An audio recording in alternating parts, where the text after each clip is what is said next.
Christchurch, New Zealand. On April 7, 2018, at 8 a.m., an electrician arrived at a residence in the quiet suburb of Maryvale.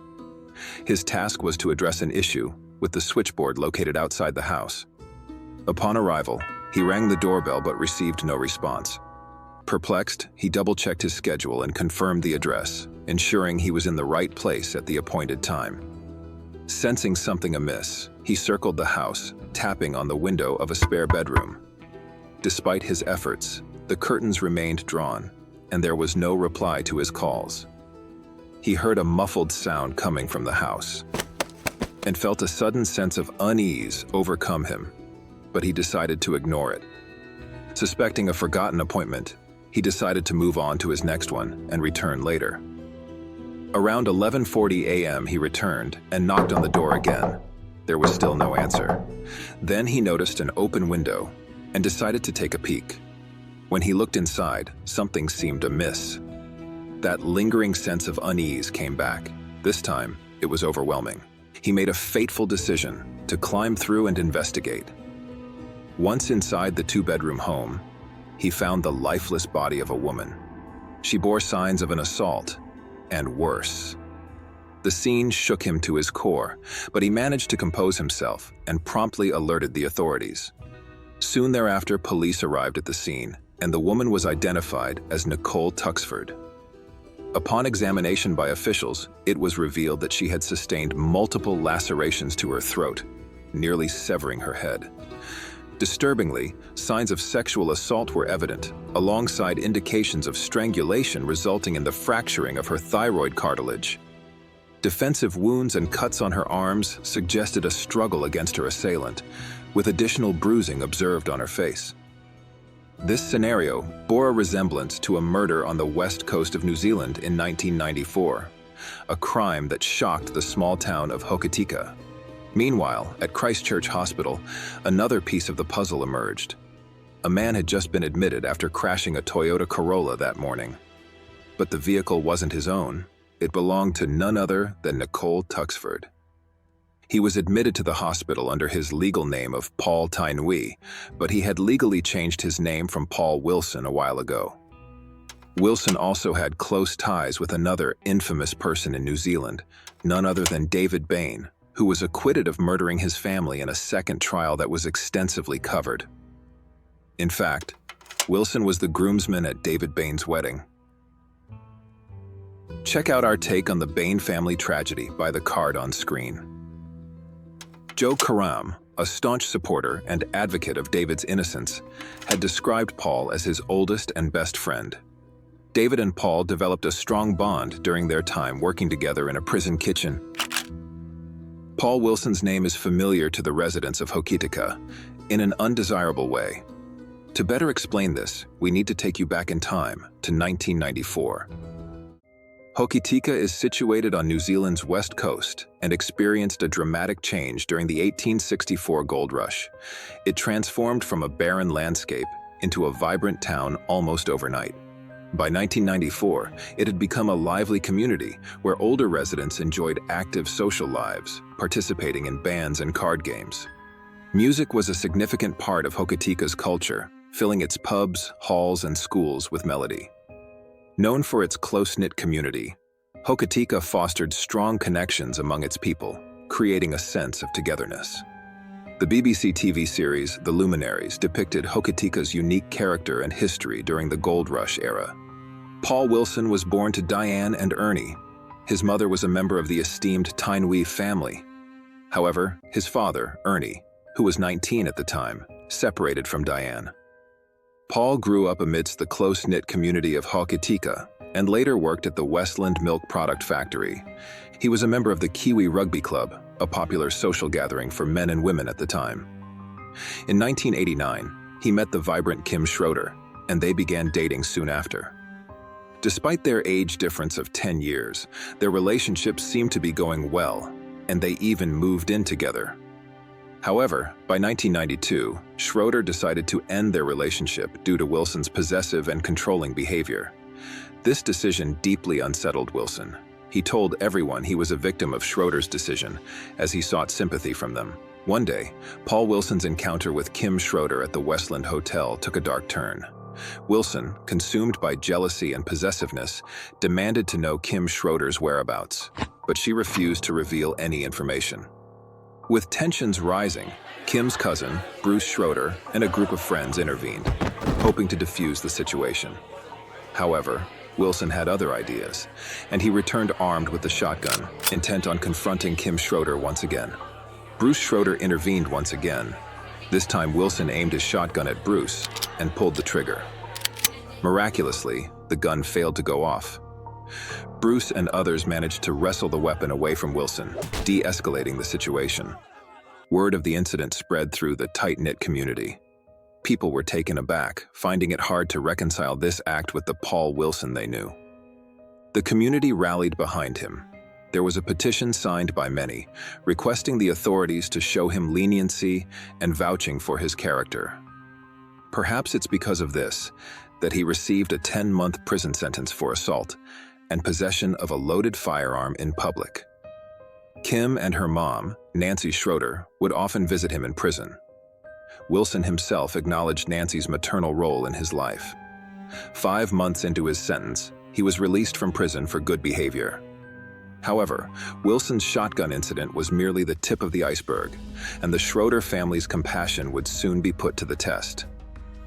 The situation took a darker turn as the years passed.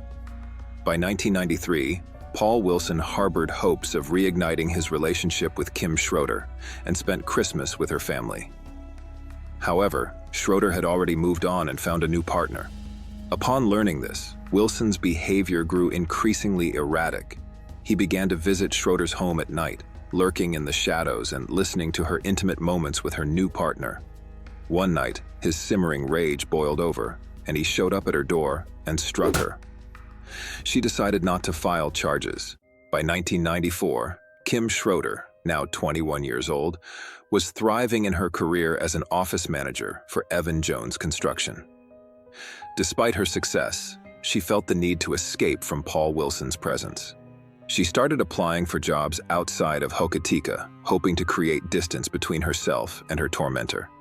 She even applied for the position of a prison guard, believing it would provide her with a safe haven away from Wilson's stalking. Throughout this period, Kim's parents maintained a cordial relationship with Paul Wilson, unaware of his creepy obsession with their daughter. Nancy Schroder, in particular, continued to extend gestures of kindness towards Wilson. But what Wilson did next was, in one word, indefensible. May 17, 1994, at approximately 9 p.m., Paul Wilson arrived at Kim's residence under false pretenses, gaining entry with an excuse and the assistance of Kim's flatmate, Sean Riley, a pharmacist. Once inside, Wilson brandished a large carving knife, coercing Riley to comply with his demands. He bound Riley's wrists and ankles, gagged him, and tied him securely to the bed. For 2 hours, Wilson lay in wait for Kim to return home. Concealed in Riley's room, he bided his time until Kim Schroder entered the house, oblivious to what was about to transpire. He observed Schroder for a while as she made herself a cup of tea and settled in for the night with some television. When she finally retired to her room, Wilson emerged, initiating a violent confrontation. Despite Kim's pleas for mercy, Wilson inflicted a deep wound on her right hand during their struggle. Schroder begged Wilson to take her to the hospital. Instead, he forced her into her bedroom, where Riley overheard her crying, stating that she hadn't been intimate with anyone since their breakup. Wilson called her a lying bitch, gagged her, and then forced her onto the bed. There, he cut off her clothes and sexually assaulted her. For approximately 2 agonizing hours, Kim endured this harrowing ordeal, which culminated in a brutal act of violence when Wilson slashed her throat. During this time, Sean Riley was forced to listen and endure the entirety of the ordeal. The traumatic events he witnessed left him permanently scarred.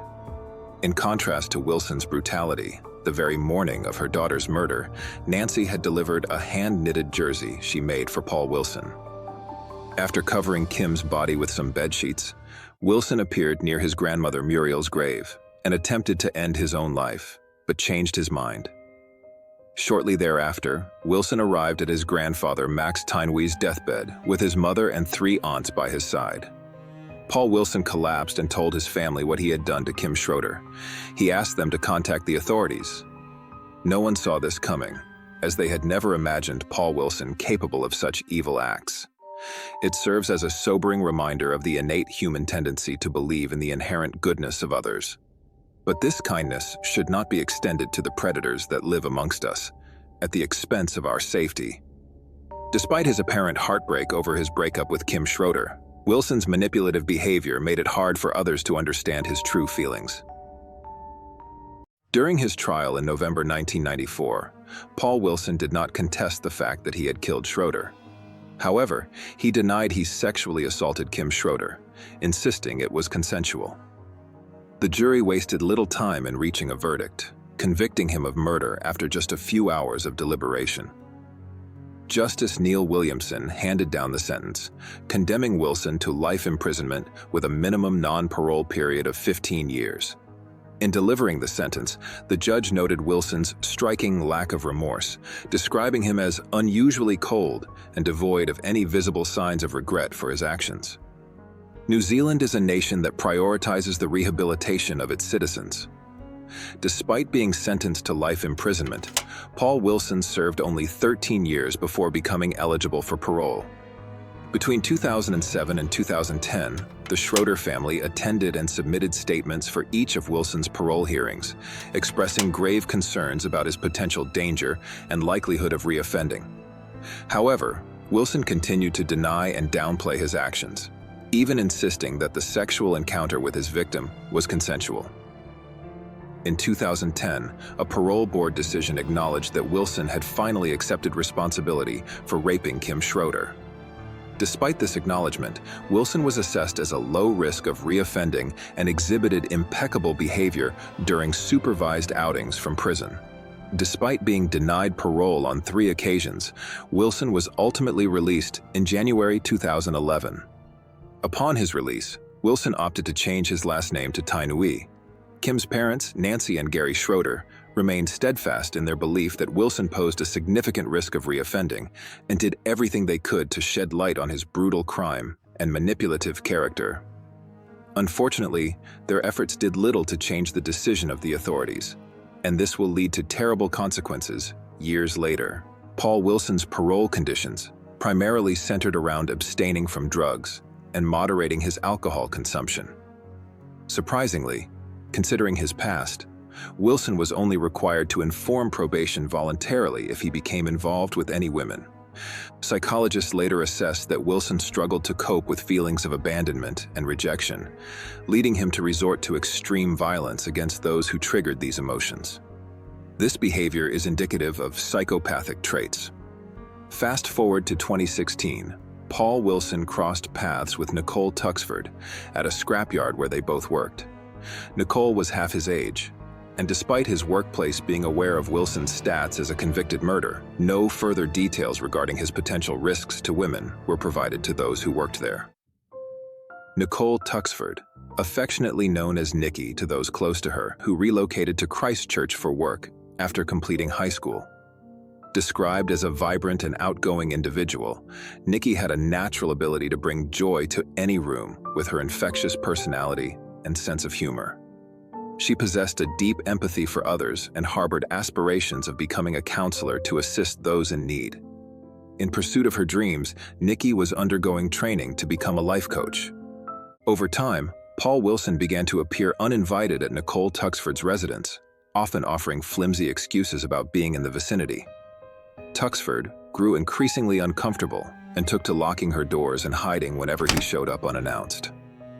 While she confided in friends about these troubling encounters, she refrained from involving the authorities out of a misplaced sense of pity for Wilson. The situation escalated when Wilson, under the guise of performing electrical work or offering to lend items, repeatedly trespassed onto Tuxford's property. His boss took notice of his inappropriate behavior and issued a written warning, followed by a disciplinary meeting to address his overstepping boundaries. Questioned about his motives, Wilson responded with anger and abruptly resigned, only to retract his resignation shortly thereafter. Despite these incidents, the probation staff responsible for overseeing Wilson's parole were informed only of a vague conflict at work, withholding crucial details about his troubling behavior towards Tuxford. Wilson's threats to burn down Tuxford's home, made in response to her desire for a platonic relationship, were never reported to corrections authorities. This oversight was tragic in itself, because in just 7 weeks, Nicole would bear the consequences of a string of decisions by many that were carelessly ignored or overlooked. 7 weeks before her death, Nicole decided to leave her job and join the Phoenix Light Foundation, where she embarked on a new career as a life coach and spiritual guide. Just 2 weeks before her untimely death, she extended an invitation to Paul Wilson for a brief drink at her residence. This was to help him as a life coach. She specified a limited duration of 90 minutes. However, Wilson expressed a desire for more time together, prompting Tuxford to reiterate her boundary. A few days later, Wilson discovered that Tuxford was involved in a committed relationship, which sparked a negative reaction from him. He conveyed his displeasure via text, telling her he is pissed off. During this time, Paul Wilson presented a facade of progress to his parole officer, falsely claiming that his employment was thriving, his alcohol consumption was decreasing, and he was actively working towards self-improvement. However, the reality was far from the truth. He was fixated on Nicole Tuxford, engaged in heavy daily drinking, engaged in illicit drug activities in exchange for sexual favors, and meticulously crafted lies to conceal his destructive behavior from those around him. The murder, April 6, 2018, Paul Wilson had been drinking at a bar. Heavily intoxicated, he set towards Tuxford's home, but was caught drink driving at a police roadblock. They seized 2 knives from his vehicle. Despite registering a breath alcohol level 3 times over the legal limit, the officers confiscated his vehicle and knives and let him go. At the time, the police officers did not have a system in place to check the identification of Paul Wilson, not even the fact that he was out on parole and was not supposed to be drinking alcohol. Also, his record would have shown he committed an atrocious crime in the past, involving knives. Wilson bid farewell to the officers, hailed a cab, and made his way to Tuxford's 2-bedroom house in Maryvale, arriving around 11 p.m. How he entered the house isn't clear, but once inside, he spent 8 hours waiting for her to arrive. At 7:40 a.m., Nicole returned to her house. Tuxford waited for her to get comfortable and then pounced. Similar to what he did 24 years ago, he threatened Nicole at knife point, tied and gagged her, tore off her clothing, and sexually assaulted her. Nicole Tuxford fought valiantly. She bit him, struggled, and kicked, and had defensive knife wounds across her arms. At some point, she was tied up and was aware someone else was trying to enter the house. This was the electrician from the beginning of the story. The muffled noises he heard were Nicole stomping on the ground, hoping to grab his attention. Unfortunately, he didn't enter the house the first time and left. Nicole didn't survive what happened after, as Paul Wilson overpowered her, punched her, and further subdued her with her own scarf and tape. At some point, he ended her life the same way as he did to Kim Schroder 24 years ago. Nicole Tuxford was only 27 years old. Now fleeing the scene, Paul made off with Nicole's Toyota, but crashed it while having a seizure. But this time he was apprehended and taken to Christchurch Hospital. The previously mentioned puzzle pieces were finally coming together for the authorities. The police, after running his identity through the system, realized who he was, his connection to Nicole, her car, his past. They confronted him at the hospital and immediately arrested him. When Nicole's family learned of the news, they were beyond shocked. They had no idea of Paul Wilson's history and what he was capable of. His past was never disclosed to Nicole when they had worked together. I held her hand in a coffin and I was talking to her. And there was cuts on her hand that he had cut her. And I remember looking at her going, "Oh, Kylie, what's wrong with your face?" And I rubbed her face, and the more I touched it, it was the bruising that he put on her face. It was coming out, and I thought, oh my God.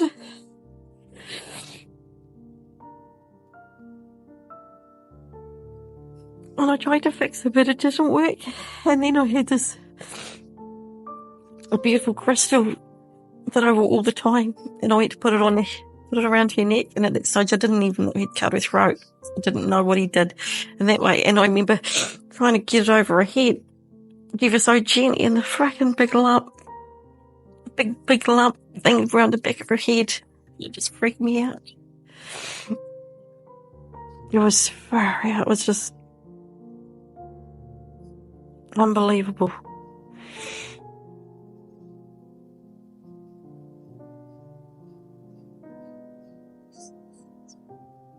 Just, to think that he was so evil and he didn't just cut her throat, he just freaking cut her head off.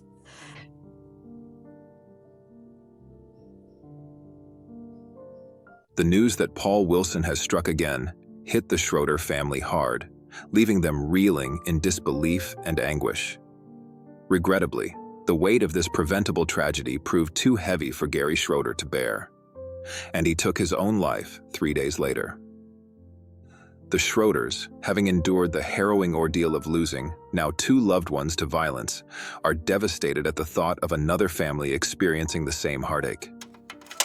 Nigel Schroder, Gary's brother, and a fellow member of the rugby club where Paul Wilson once belonged, harbored distrust towards Wilson from the outset. He questioned why Wilson had not faced charges of attempted murder for his prior actions with the shotgun at the bar, and firmly believed that Wilson should never have been granted parole. Despite the Schroder family's persistent efforts to warn authorities about Wilson's dangerous tendencies, their worst fears were tragically realized.